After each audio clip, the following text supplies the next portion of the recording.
Joining us for our mid-morning edition of Arirang News, I'm Mark Broom. So let's start by taking a look at the day's headlines. An economic blueprint for 2019. South Korea's finance ministry says government spending will rise around 10% to almost $425 billion. As well as boosting job creation efforts, the funds will go towards spurring innovative growth. On the same page, as diplomacy seems to stall between Pyongyang and Washington, South Korea and the US reaffirmed their ironclad commitment to North Korea's full and verified denuclearization. Plus, South Korea's men's football and basketball teams advanced to their respective semi-finals at the 2018 Asian Games. The football team will take on Vietnam in the Final Four, the tournament's dark horse, led by a South Korean head coach. Now, we'll get to next year's budget plan in just a moment, but first let's start with South Korea's consumer sentiment because it has fallen below the 100 mark for the first time since March 2017. The Bank of Korea says the composite consumer sentiment index in August dropped 1.8 points from the previous month to 99.2 points over sluggish job data, rising consumer prices and the US-China trade spat. A reading below 100 means there are more pessimists than optimists about the economy. The sub-index for households' economic outlook, that fell 5 points to 82. And the sub-index on current economic conditions fell 7 points. Despite the government's efforts to create jobs and boost wages, outlook on job opportunity dropped 2 points to 85. The first half of 2018 was a bumper 6 months of trade for South Korea, with record high volume, both in terms of imports and exports. And experts say the trend was driven by strong global petroleum shipments. Our Yoon Jung-min with this report. South Korea saw the highest trading volume of petroleum products this year it's ever recorded for the January to June period, adding momentum to the local economy. According to the Trade Ministry on Monday, Korea brought in some 560 million barrels of crude oil in the first half, up 2.7% from the same time last year, hitting a record high. Imports from the U.S. through June soared near 360% to 14.1 million barrels. Korea bought more U.S. shale oil while reducing volumes from the traditional oil producers in the Middle East. As for exports, sales of petroleum goods went up 4.2% on-year to 260 million barrels. Total revenue amounted to some $22 billion due mainly to an increase in global oil prices on rising demand for gasoline and diesel. Prices for both inched up 0.5% and 1.1% respectively. The bullish demand for Korea's oil goods is a positive sign for the local economy. Exports of gasoline to Indonesia, in particular, jumped more than 2,000%. Yoon Jung-min, Arirang News. Right, well, let's turn our attention back to our top headline of the day. That is the South Korean government's plans for spending next year. It wants to hike the national budget by around a tenth, this compared to what it was this year, and it hopes the extra funds will help to kickstart an economy that's floundering under the weight of high unemployment and a widening wealth gap. Kim Ji-yeon with the details. South Korea's Ministry of Economy and Finance said Tuesday that it wants to actively deal with the country's structural issues and pursue expansionary fiscal measures to boost job creation as well as future innovative growth. It says government spending in 2019 will increase by nearly 10% from this year to $424.2 billion. That's the highest level since 2000, excluding 2009, when South Korea was struggling due to the aftermath of the global financial crisis. The ministry expects next year's gross income to amount to nearly $434 billion, up by some 8% from this year. Despite pursuing expansionary measures, the ministry says it'll likely have a limited impact on South Korea's fiscal balance and government debt due to improvements in the country's tax revenue, which the government tallied at nearly $15 billion in June. The lion's share of next year's budget, around $146.3 billion, is to be injected into boosting the health, welfare, and labor sectors, while nearly $64 billion is set aside for the education sector. More than $42 billion is to be spent on defense, $3 billion more than this year to boost the government's defense reform plan, including those to improve living conditions and medical system for service members. The ministry has also increased the amount of state research and development for future core technologies, as well as boosting the platform economy, an ecosystem which depends on the internet, computation, and data. That's rising to $18.4 billion, up more than $500 million from this year. Kim Ji-yeon, Arirang News. Officials from the presidential office will be giving a briefing this morning to the National Assembly's House Steering Committee. Addressing the committee and answering questions will be Im Jong-sok, the presidential chief of staff, as well as Jang Ha-song, who is the presidential policy chief. Opposition lawmakers are expected to question them over the government's signature income-led growth policies, which the opposition blame for sluggish job growth and a weakened economy. Also likely on the table are questions related to the special activity funds allotted to the presidential office, as well as inter-Korean relations.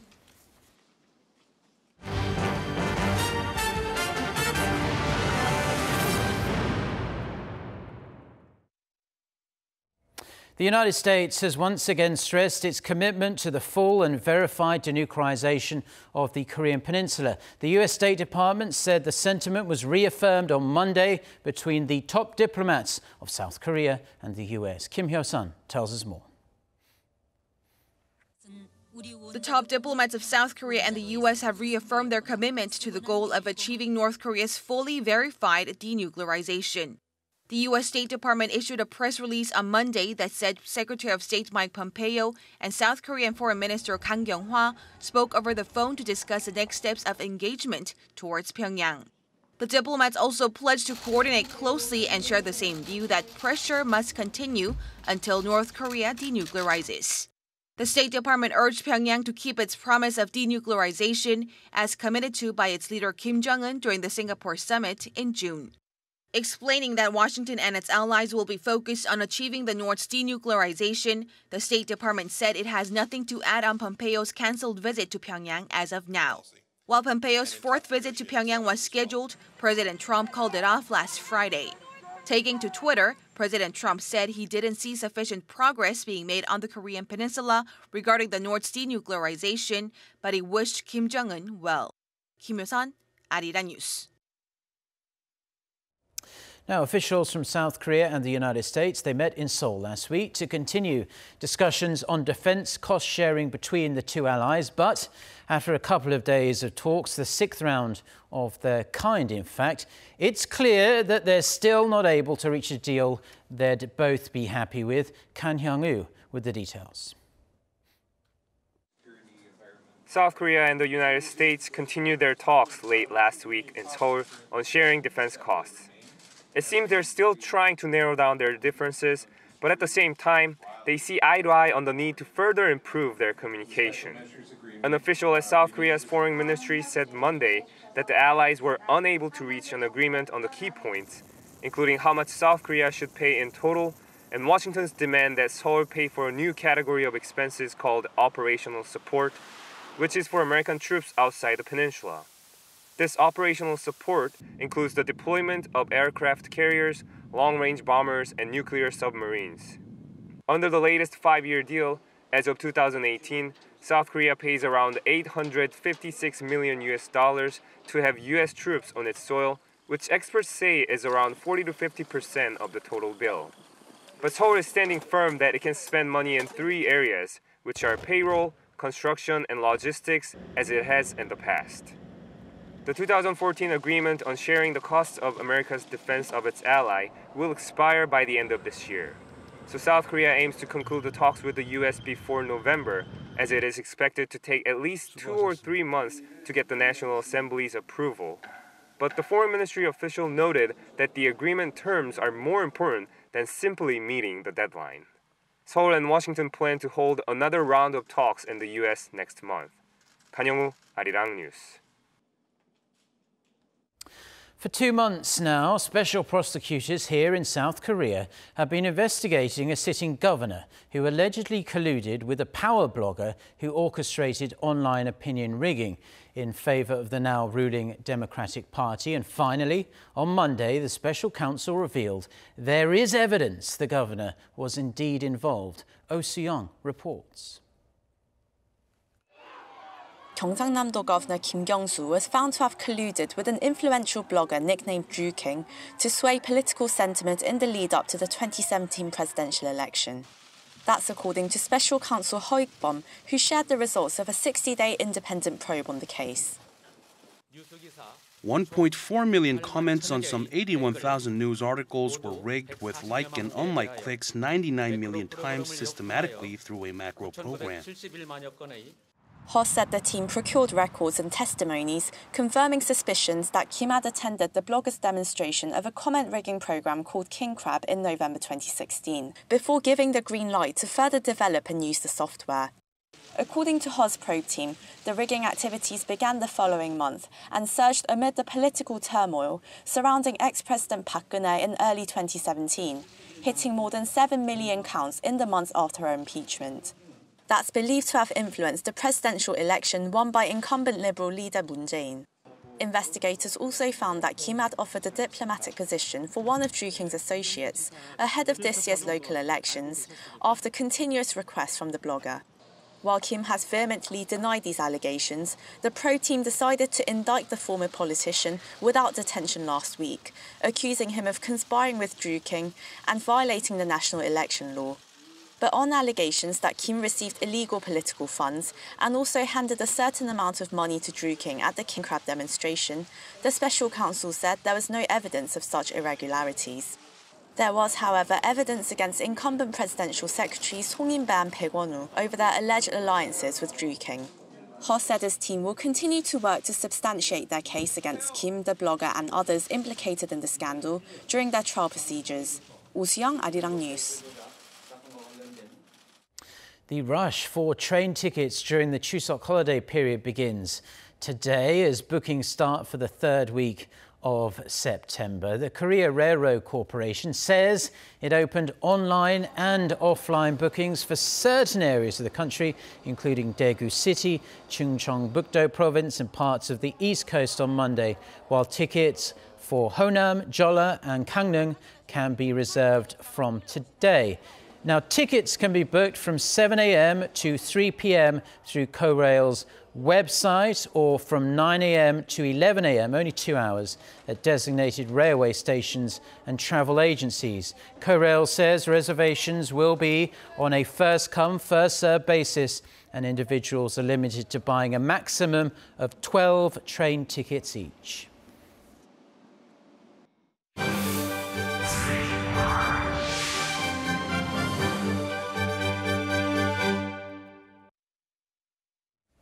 Now let's turn our attention to the latest from Jakarta and Palembang, the host cities for the 2018 Asian Games. South Korea could only add one more gold medal to its haul on Monday, but there was good news elsewhere as the men's football and basketball teams reached the semi-finals of their respective events. Won Jung-hwan with the details.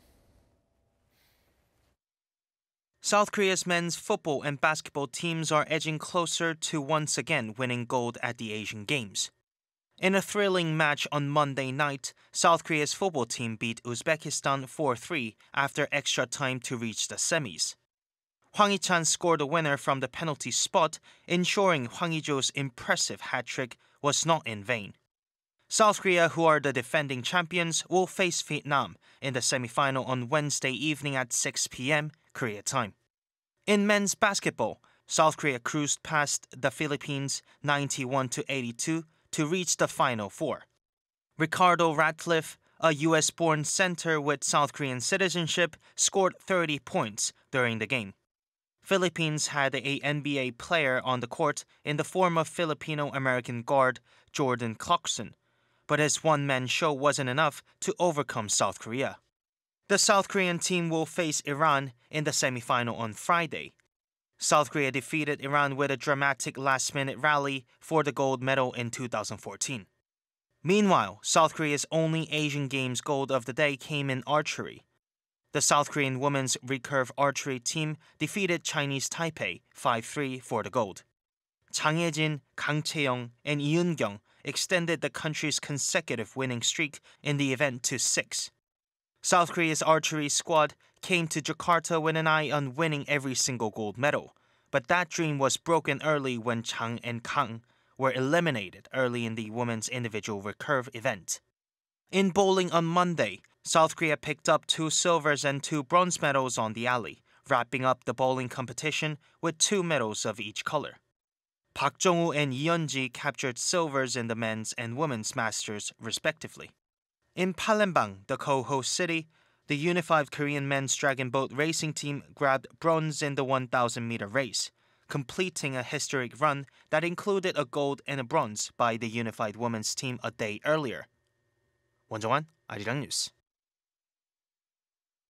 Now let's stick with the Asian Games and the men's football in particular. As we just heard there from our Won Jong-hwan, South Korea's victory over Uzbekistan sets up a semi-final that is full of intrigue and drama. That's because Vietnam, their opponents in the semis, are led by a South Korean head coach who really has been working wonders with their squad. Lee Seung-jae has this report. The Taeguk Warriors are within touching distance of securing their second straight Asian Games gold in men's football after they edged past Uzbekistan 4-3 after extra time at the Patriot Chandrabhaga Stadium on Monday. Head coach Kim Hak-bum showed why he picked Hwang Hee-jo as one of his 3 wildcard picks, as the Gamba Osaka striker found the back of the net 3 times.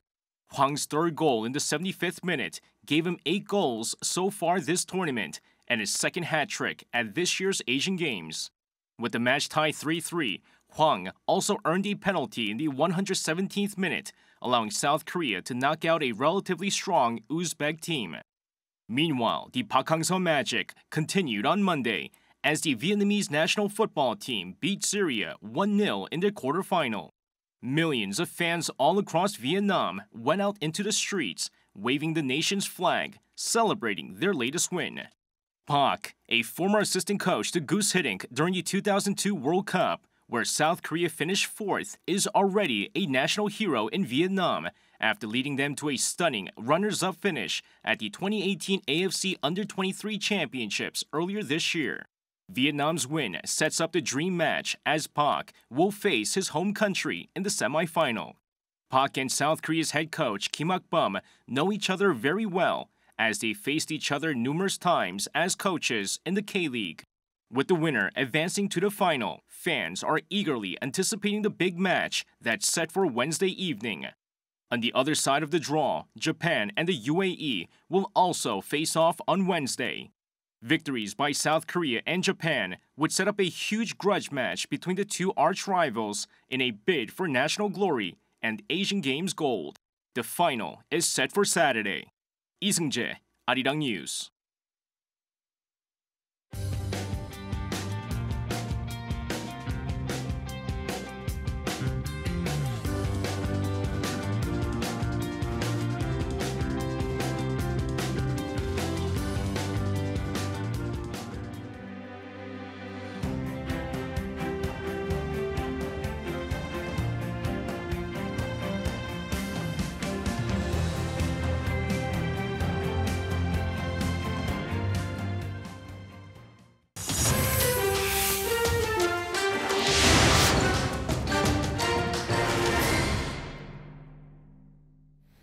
The United States and Mexico have reached a tentative trade deal which President Trump hopes will replace the North American Free Trade Agreement. For more on this and other news from around the world, let's turn to our Noah Adam. Adam, President Trump has frequently criticized NAFTA as hurting American jobs. What details do we know about the new deal? Well, Mark, the update announced on Monday focused mainly on the automotive industry. Provisions include requiring a car sold in North America to be made up of at least 75% of parts made in the US or Mexico. The figure is currently just over 62% under NAFTA and also, of course, includes Canada. The new agreement also seeks to raise labor standards by requiring 40 to 45% of auto parts to be made by workers earning at least $16 an hour. The provision is designed to discourage car makers to move jobs to lower-wage Mexico. There's also said to be a sunset clause in which the new agreement will last for 16 years with a review every 6 years. However, all of this remains in doubt as a key NAFTA signatory, Canada, is yet to agree on the terms. In his televised phone call with his Mexican counterpart, President Trump said he may seek a separate trade deal with Canada and even scrap the name NAFTA. It's a really good deal for both. I like to call this deal the United States-Mexico Trade Agreement. I think it's an elegant name. I think NAFTA has a lot of bad connotations for the United States because it was a ripoff. We will see whether or not we decide to put up Canada or just do a separate deal with Canada if they want to make the deal. Mexican President Enrique Peña Nieto, however, expressed his desire for Canada to be integrated into the negotiation process. Canada's Foreign Minister and NAFTA negotiator Chrystia Freeland is cutting short a trip to Europe to fly to Washington on Tuesday to try to restart talks. The United States has lashed out at Iran after Tehran asked the International Court of Justice to order the U.S. lift its sanctions imposed a few weeks ago. U.S. Secretary of State Mike Pompeo said in a statement on Monday that Washington would vigorously defend itself at the ICJ, calling Iran's filing at the court an attempt to interfere with America's national security. Tehran filed the case at the UN's highest court last month, claiming the Trump administration's sanctions were in breach of a 1955 treaty that regulates economic and consular ties between the two countries. The sanctions were imposed after President Trump pulled the US out of the Iran nuclear deal. Moving over to Finland now, where air guitar enthusiasts gathered in the city of Oulu to show off their imaginary electric guitar playing skills. This year's winner was Nanami Nagura from Japan, who put on a stunning performance that combined impressive athleticism with a slight bit of craziness. Not someone you would describe as high-strung. Nagura was awarded with a real electric guitar called the Flying Finn, but with her unique talent, it's unlikely she will ever need to use it.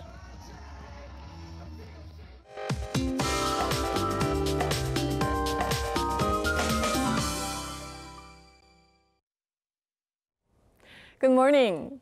Those in central regions will have another wet day today. And the Chungcheongdo provinces and inland regions of Gyeongsang-Bukdo province are seeing heavy showers falling at a rate of 30 millimeters an hour. In fact, Daejeon saw over 140 millimeters, and a heavy rain warning remains in place in there. And the alerts have also been expanded to more central parts of the country.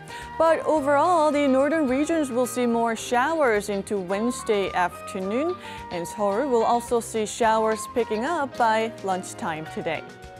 Up to 150 millimeters of heavy rain is in the forecast further up north, and Seoul will see 30 to 80 millimeters into Wednesday.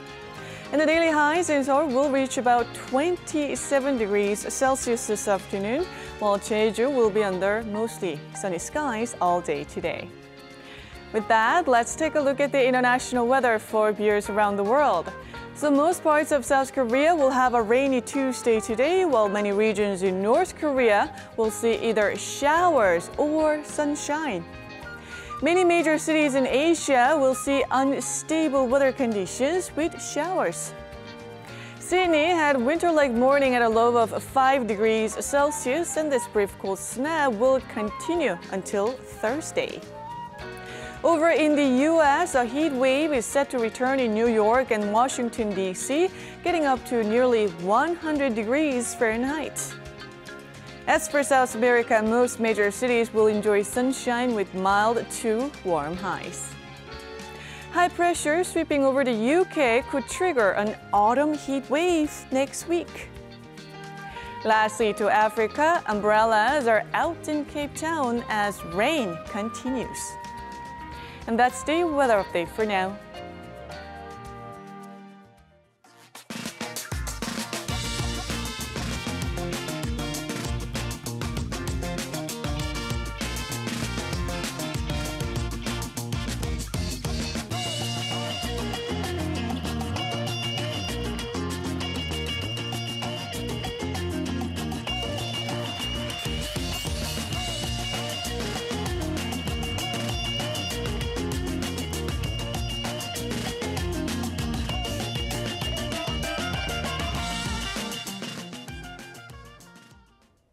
Well, that's all we have for now. Do stay tuned to Arirang TV. Plenty more coming up. And a little later in the day, at noon, in fact, is our next newscast.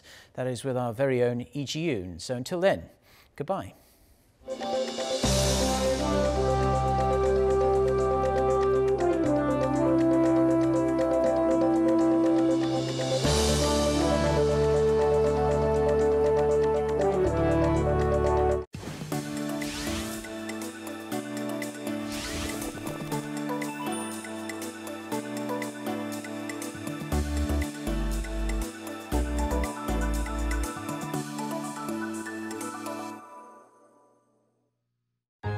If you're on Jeju-do Island, our FM frequencies are 88.7 and